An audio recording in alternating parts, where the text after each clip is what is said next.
Greetings, everyone.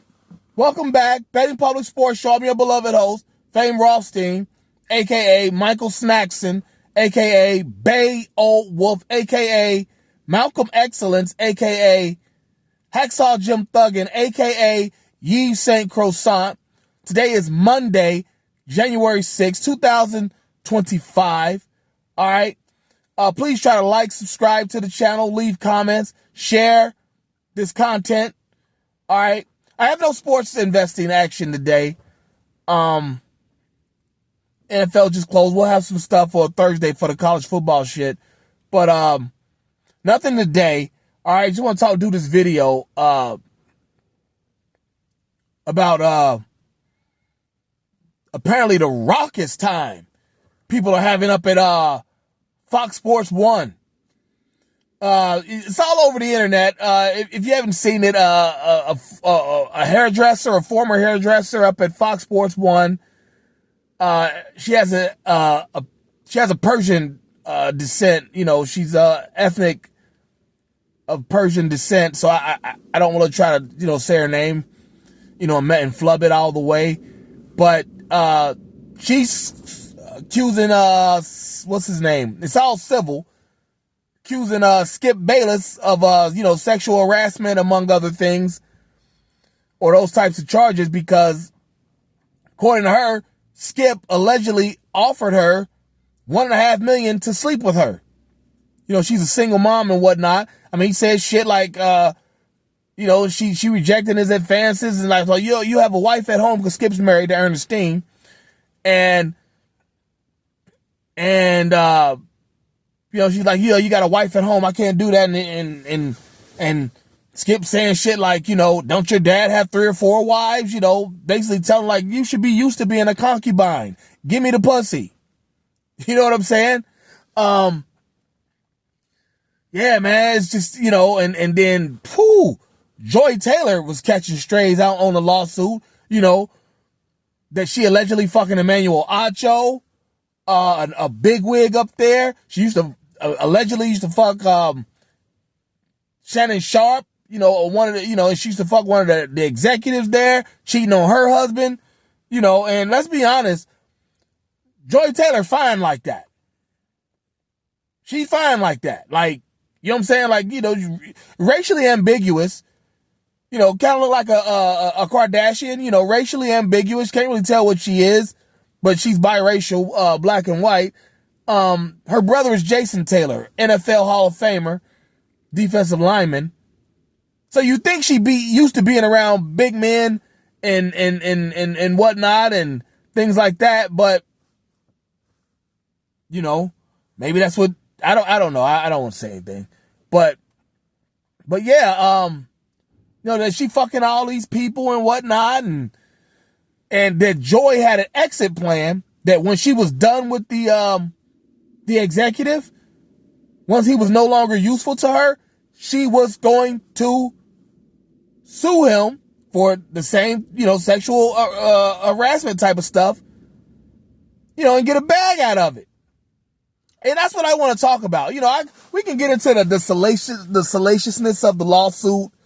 Like I said, Joy ain't fine like that. I don't know a straight motherfucker that wouldn't, whatever, what is she, 40, whatever she is, 40 something, I think she's younger than me, but I think she's in her 40s, but like, I don't know a straight dude that wouldn't, like, if you had a shot at that, you'd take it. If she offered it to you, you taking it. You know what I'm saying? Cause she fine like that. You can go look her up, Joy Taylor, nice rack of lamb, just everything. She's a beautiful woman. And you'd go. And according to the lawsuit, the woman told her that, or Joy told that to the woman who's suing Skip.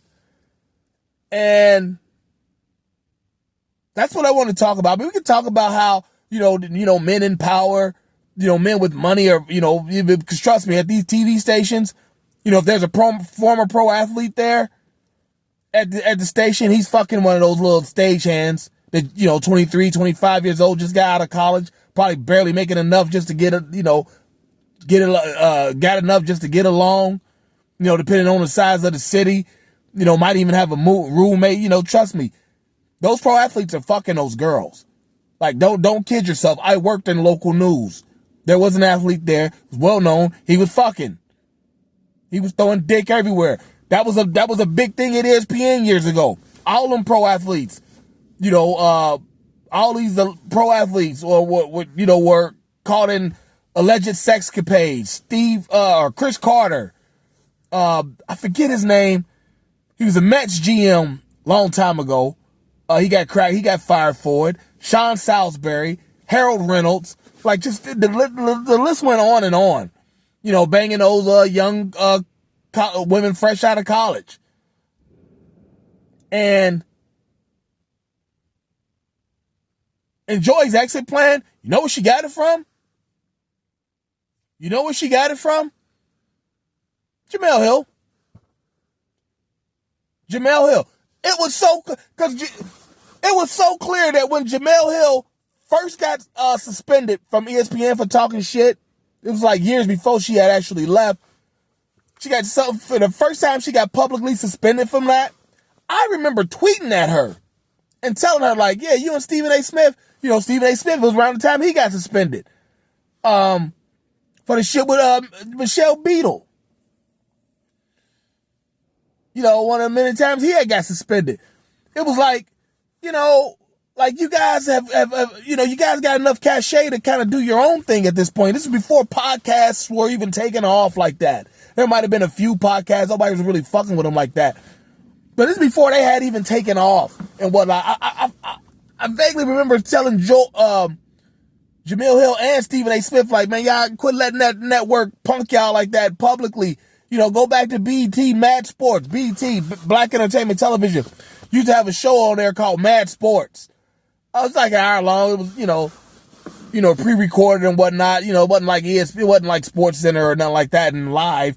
But, it was just something to kind of, if you really want to if you feel like you got to work for somebody, go do that. You've made enough money at ESPN. And apparently Jemele, I'm not saying she took my advice, and she might not even seen the tweet. She gets so many. But that's pretty much what happened with her. She had an exit plan. I got to, okay, this network's becoming very political, blah, blah, blah. They don't want us talking shit, so that's kind of, she kind of felt it was against her First Amendment right, to talk shit, and talk, and she was, she was brought on the network to have an opinion, and so she talked some shit about Trump. Network called her in the office. She said, okay, we got, what they call that?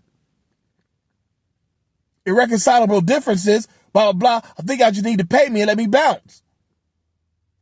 I'm not saying that's how the conversation went, but basically that's what it was. I think, from my understanding, she got like $6 million. Now she's doing the Colin Kaepernick shit. She did a documentary about him. Shit like that, And, Jemele's a smart money. She's a smart woman. She got a husband. I want to say that they got married after she got paid, too, which is interesting. But nonetheless, she's smart. You can, at her age, she was in her 40s. You can stretch out, $6 million, get a little more. Just add a little bit to that. You can stretch that out for the rest of your life if you need to. Because she can always make money on the way. But yeah, she clearly had an exit strategy of that. It was so obvious, that show that she was doing, the Sports Center, with what's that kid's name? Light-skinned dude. They were doing the Six, the urban Sports Center, and it was an abject failure. And it was clear that was her exit strategy. Like, that she was about to get up out of there one way or the other. And she probably saw the writing on the wall that she was about to get ran up out of there. And so she had an exit strategy. So did Sage Steele.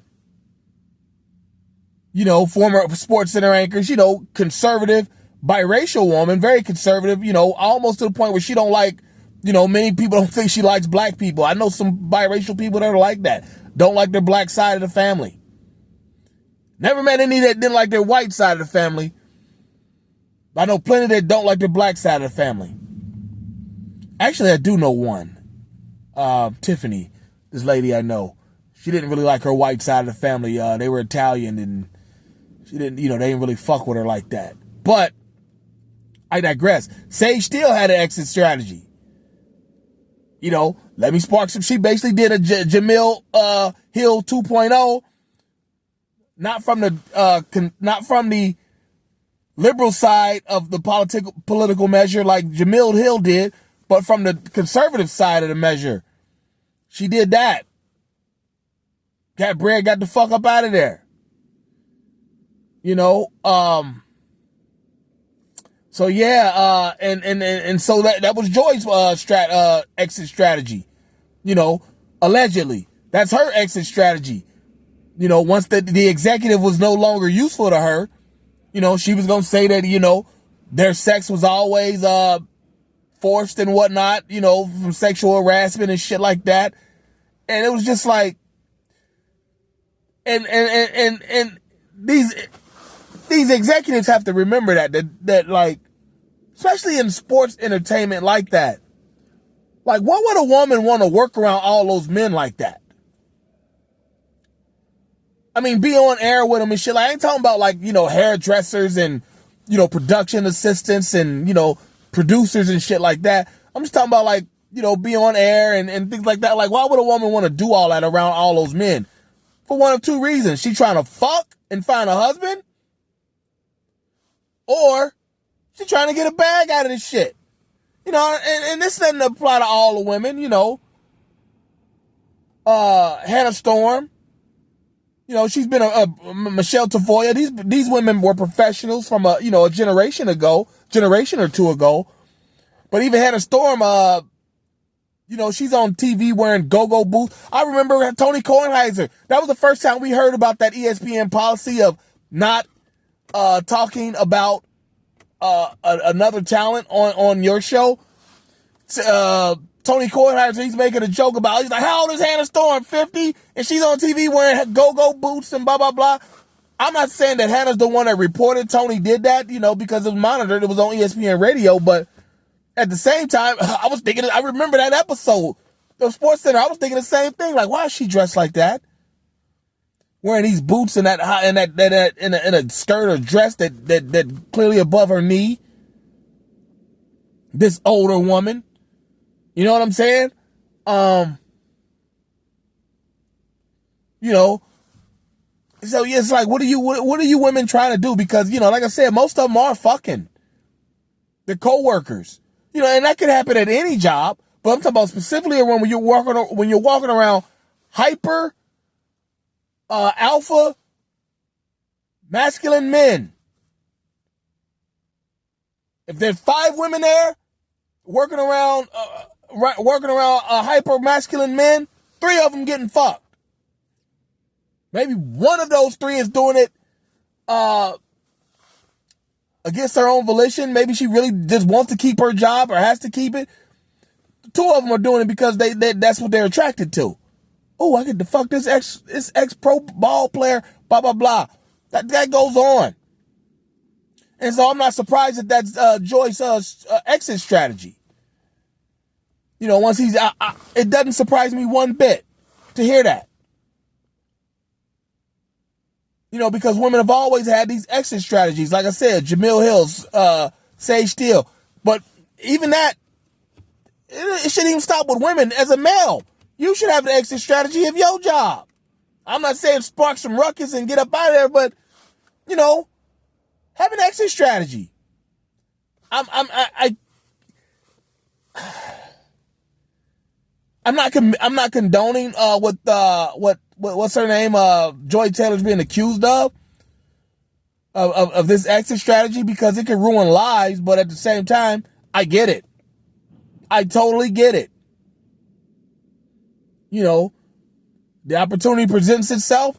She's going to take advantage of the opportunity. She's an opportunist. A capitalist. She's going to capitalize.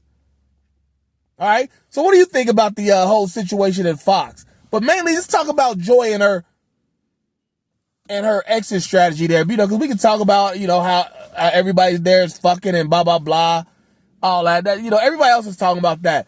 I'm more concerned with the exit strategy of Joy, because I found it interesting that she